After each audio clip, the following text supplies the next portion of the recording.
كان باروش چلو چار مالبات عراقی گوش 181 کسان پکتی بر بجوار وان و بریکر. ریوبریا کان باروش به هماهنگیات نافرا ریوبریا خسر پیمانیا ناف دولتی و حکومت عراقی ده.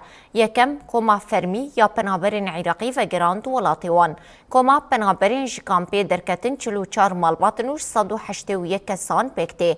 کان باروش یال کانتونا جزیره جسه بشان پکتی بشا یکم بشا سوریان جمال بازده مالبات تدنه بشا عراقیان جی 73 مالبات نو بشا جنین داعش جی 774 مالبات جوالات جدا ين أوروباينه.